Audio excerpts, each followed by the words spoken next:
Praise lord. Good morning. మన ప్రభువును రక్షకుడైన యేసుక్రీస్తు పరిశుద్ధ నామంలో యేసుతో అనుదినము అని ఈ పరిచర్య ద్వారా ప్రతిదినము దేవుని యొక్క శ్రేష్టమైన వాక్యాన్ని వింటున్న మీ అందరికీ నా హృదయపూర్వకమైన వందనములు. నా ప్రియ సహోదరి సహోదరుడా, చిన్న ప్రార్థన చేసుకుందాం. అందరం తరలి వచ్చినట్లయితే. మహాగణుడ పరిశుద్ధమైన మా తండ్రి, కృపగల దేవ, ఈరోజు నేను ప్రభా నీ వాక్యాన్ని మేము వింటుండగా నీ మాటలతో మమ్మల్ని అందరినీ తృప్తిపరచండి. అలాగే నేను ప్రభా నీ సేవకుడు, నీ దీన కుమారుడు నేను ప్రభా మరి ప్రవీణ్ పగడాల గారి యొక్క కుటుంబానికి నీ ఆదరణ, నీ ప్రేమ నీవే అనుగ్రహించి వారికి కావాల్సిన ప్రతి అవసరత నీ మహిమేశంలో తీర్చమని, వారి పరిచర్యలను, వారి యొక్క వృత్తికి సంబంధించినటువంటి ప్రతి కార్యక్రమాన్ని నేను నీవే వారికి కావాల్సిన ప్రతి అవసరత నీవే తీర్చి, ఆయన లేని లోటు ఆ కుటుంబానికి అత్యున్నతంగా నీవే వారికి అనుగ్రహించమని యేసయ్య పుణ్యనామంలో ప్రార్థించి వేడుకొనుచున్నాం మా యెహోవా తండ్రి. ఆమేన్. God bless you. ప్రపంచమంతా కూడా, అంటే యావత్ క్రైస్తవ ప్రపంచమంతా కూడా శోక సముద్రములో ఉన్నది. ఎందుకు అంటే పాస్టర్ ప్రవీణ్ పగడాల గారి యొక్క మృతి ప్రతి ఒక్కరి హృదయాన్ని చాలా వేదనకు గురి చేస్తుంది. ఆయన ఒకప్పుడు ఒక ఫ్యామిలీకి మాత్రమే సభ్యుడై ఉండొచ్చు, కానీ ఇప్పుడు ఆయన యావత్ భారతదేశంలో ప్రతి క్రైస్తవుని యొక్క కుటుంబంలో ఒక సభ్యునిగా ఉన్నాడు కనుక ప్రతి ఒక్కరు కూడా ఎంతగా వేదన పడుతున్నారో, ఎంతగా దుఃఖపడుతున్నారో అది వర్ణించలేము, మాటలు రావట్లేదు. ఆయన యొక్క మృతి అది యాక్సిడెంట్ అయిందా లేదంటే ప్రీ ప్లాన్డ్గా ఆయనను చంపారా అనేది మనం చూస్తే ప్రభుత్వాలు ఖచ్చితంగా మరి ఆయన యొక్క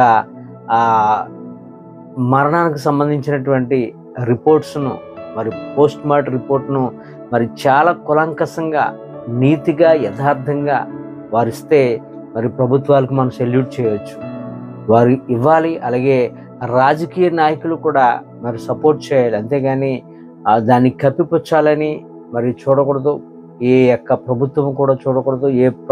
ఏ రాజకీయ నాయకుడు కూడా మరి అటువంటి ప్రలోభాలకు గురి కాకూడదు. అలాగే అక్కడ పనిచేస్తున్నటువంటి అధికారులు కూడా చిత్తశుద్ధితో పనిచేసేవారుగా ఉండాలి. క్రైస్తవులకు ఎక్కడ కూడా స్వతంత్రం లేని పరిస్థితులు ఈ రోజుల్లో చాలా ఉన్నాయి.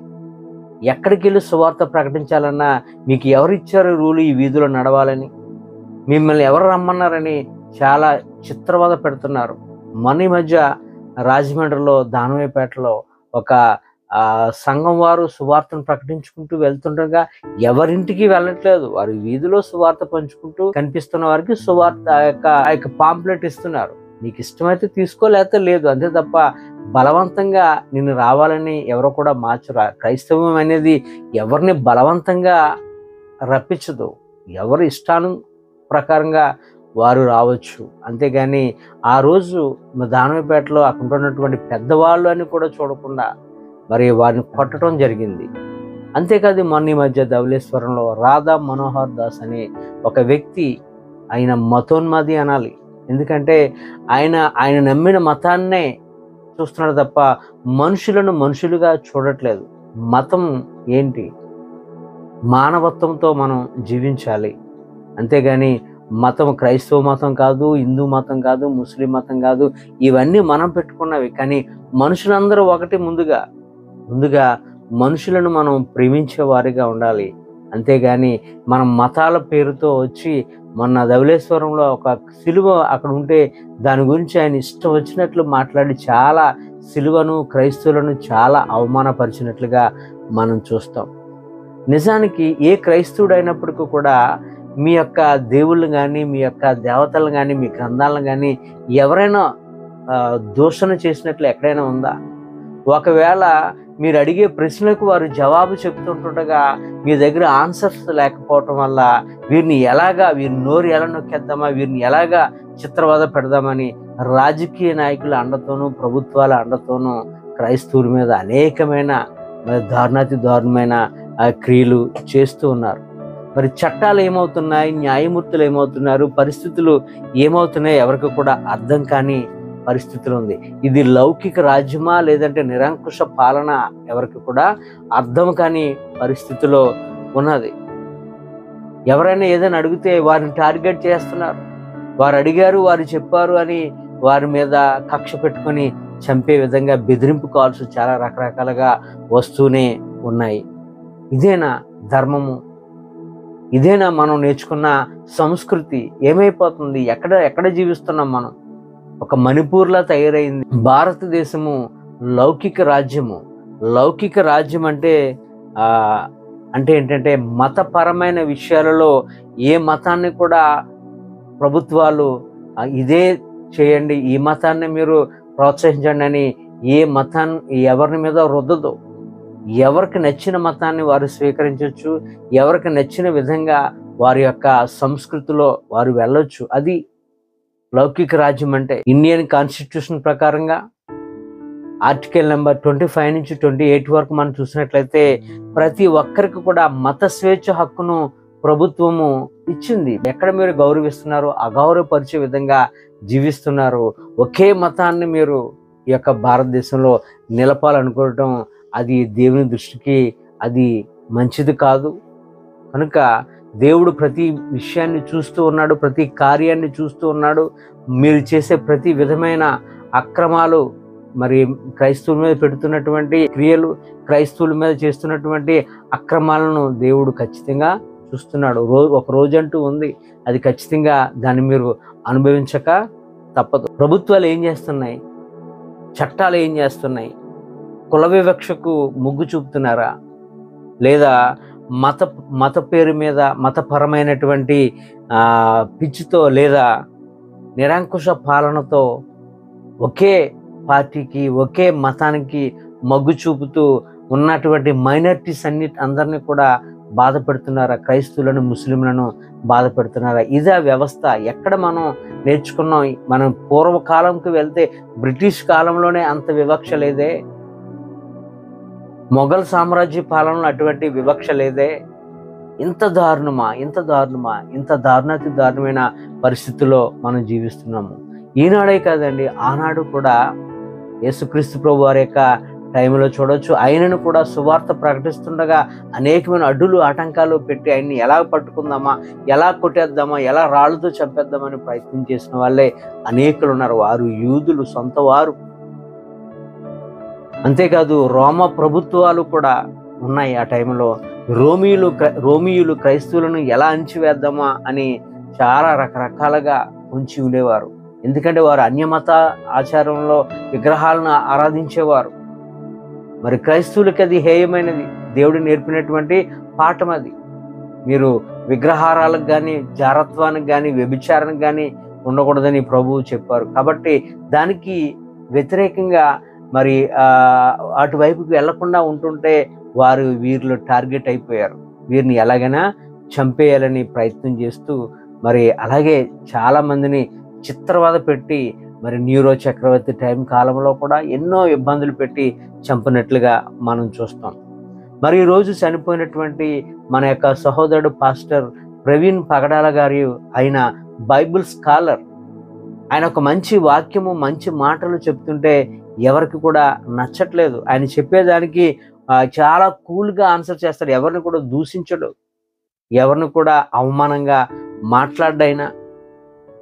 ఆయన అడిగే ప్రశ్నలకు వీరి దగ్గర ఆన్సర్స్ లేక మరి ఏమైందంటే ఆయన్ని ఎలాగైనా సరే చంపేయాలని అనేకమైన బెదిరింపు కాల్స్, అనేకమైన రకరకాలుగా ఆయనను బెదిరిస్తారు. చివరికి ఆయన చనిపోయారు. ఆయన ఎలా చనిపోయారు అనేది ఇంకా నివేదిక తెలియలేదు. అది యాక్సిడెంటా లేదంటే ఆయన్ని హత్య చేశారనేది ప్రస్తుతం అందరికీ ఆ విషయము ఒక మిస్టరీగా ఉంది. మరి దాన్ని ప్రభుత్వాలు ఎలా చిత్రీకరించి ఎలా చూపిస్తాయో ఎవరికి అర్థం కాని పరిస్థితిలో ఉంది. మంచి బోధిస్తున్నాడని, మంచిగా ప్రకటన చేస్తున్నాడని, మంచిగా మాట్లాడుతున్నాడని కక్షతో ప్రభుత్వాలు అండతో ఏం చేస్తున్నాయంటే క్రైస్తవుల యొక్క నోటిని నొక్కేస్తున్నారు, క్రైస్తవులను ఇబ్బంది పెడుతున్నారు, క్రైస్తవులను చిత్రవద పెడుతున్నారు, అనేకమైన సంఘాలను కూలుస్తున్నారు, అనేకమైన సంఘాల మీదకి వెళ్ళి, చర్చెస్ మీదకి వెళ్ళి వారి యొక్క జెండాలు పెడుతున్నారు. ఎక్కడ ఏంటి, ఎవరో చెప్పారు మీకు ఇది ఇలా చేయమని? మనం ఎక్కడైనా విన్నామా? విన్నామా? ఎవరో మనల్ని రెచ్చగొడుతున్నారని మనం ఎందుకు రెచ్చిపోతున్నాం? కారణం మైనారిటీస్కి వాయిస్ లేదని.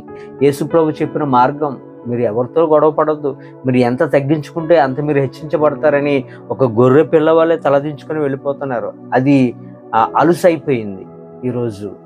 అలాగే మనం చూస్తే బైబిల్లో పౌలు భక్తుని మనం చూడొచ్చు.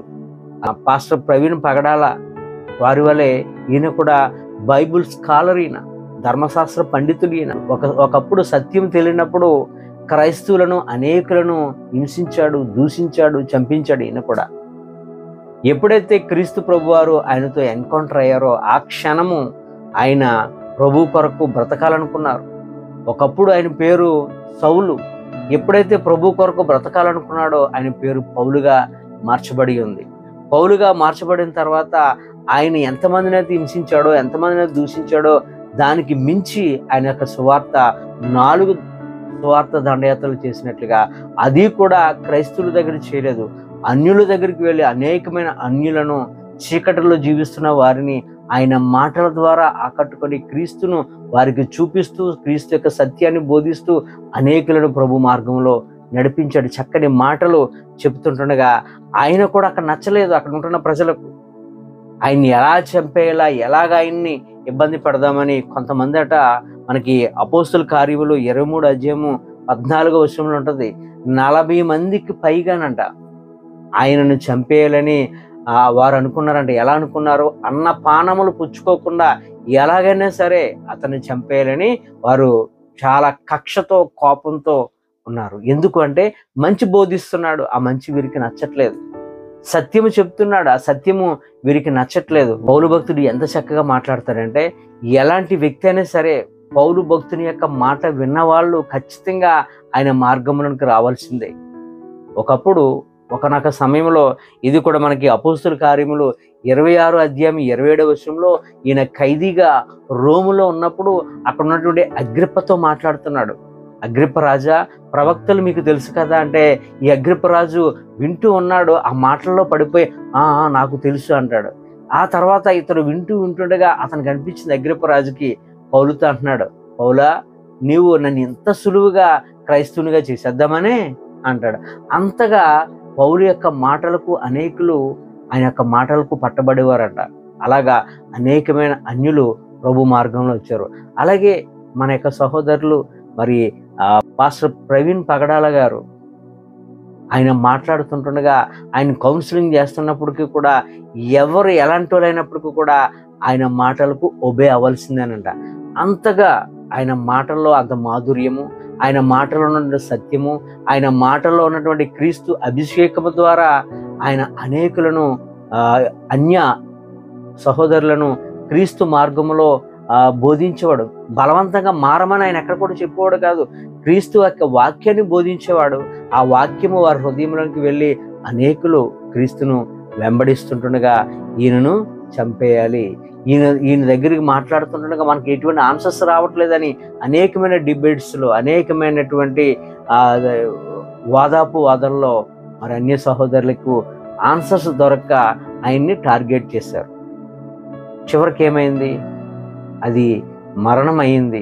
ఆ మరణము ఎలాంటి మరణం అయింది అనేది ఇప్పటికి కూడా మనకి మిస్టరీగానే ఉంది. మరి దేవుని యొక్క మహాకృపలో మరి అది నివేదిక ప్రభుత్వాలు క్రైస్తవుల యొక్క నోటిని నొక్కేయకుండా, వారిని తొక్కేయకుండా ఉన్నది ఉన్నట్టుగా ప్రభుత్వాలు దాన్ని నివేదికను ఖచ్చితంగా ఇచ్చి, అలాగే అధికారులు, రాజకీయ నాయకులు నిలబడి మరి ఈ యొక్క మైనారిటీగా ఉన్నటువంటి క్రైస్తవుల పక్షంగా వారి గళాన్ని ఎత్తుచుండగా వారికి మీరు సపోర్ట్ చేస్తే మీరు అన్యాయంగా ఏమీ చేయొద్దు, ఉన్నది ఉన్నట్టుగా మీరు చెప్పండి చాలు. అధికారులను మభ్యపెట్టి వారిని ఆ రిపోర్ట్స్లను తారుమారు చేసే విధంగా మీరు ఎప్పుడు చేయకుండా ఉంటే ఖచ్చితంగా మంచి చేసినందుకు మీ కుటుంబాలను కూడా దేవుడు ఎంతగానో ఆశీర్వదిస్తాడు. క్రైస్తవులను తొక్కేయాలని చాలామంది చూస్తూ ఉంటారు, ప్రభుత్వాలు అండ తీసుకుంటూ ఉంటారు. క్రైస్తవ మతాన్ని ఎంత త్రొక్కాలనుకున్నప్పటికీ కూడా ఒక స్ప్రింగ్ని ఎంతైతే కిందకు తొక్కుతామో అది ఇంకా పైకి లెగుస్తుంది. ఒక బాలును నేలకేసి ఎలాగైతే కొడతామో, మనం ఎంత ఫోర్స్గా కొడతామో అంత ఫోర్స్గా అంత పైకి వెళ్తుంది. అది క్రైస్తవ్యం అనేది. మీరు ఎంత త్రొక్కేయాలనుకున్నా, క్రైస్తవ గళాన్ని ఎంతగా త్రొక్కాలనుకున్నప్పటికీ కూడా అది మీ వల్ల కాదు. ఎందుకంటే ప్రభు సమస్తమును చూచుచున్న దేవుడు, ఆయన బిడ్డలకు ఎక్కడ కూడా ఇటువంటిది అన్యాయం చేస్తుంటే ఆయన చూస్తూ ఊరుకునే దేవుడు కాడు. కాబట్టి మరి మీరందరూ మారాలి. మీ కొరకు మేమందరము ప్రార్థిస్తాము. ఈ కొద్ది మాటలు దేవుడు మనందరి జీవితంలో ఎవరిలో ఎటువంటి విధమైన కక్ష కార్పుణ్యం లేకుండా హిందూ, ముస్లిం, క్రైస్తవులు ఈ యొక్క లౌకిక రాజ్యంలో మనం జీవిస్తున్నాము కనుక మనమందరము సహోదరులుగా జీవిస్తే ఎవరికి నచ్చిన మతాన్ని, ఎవరికి నచ్చిన దేవుణ్ణి వారు ఆరాధించుకోవచ్చు. మనం ఎవరిని కూడా కించపరచకుండా ఎవరి ధర్మాలను వాళ్ళు పాటించుకుంటూ ముందుకు వెళ్ళిపోతే మనం చక్కగా ఒకరినొకరు పలకరించుకొని ఒకరినొకరు ఆదరించుకునే విధంగా ఉంటాము. అప్పుడే ఈ యొక్క భారతదేశము లౌకిక రాజ్యముగా పిలువబడుతుంది. ఈ కొద్ది మాటలు దేవుడు మనందరి జీవితంలో నెరవేర్చును గాక. ఆమేన్. God bless you.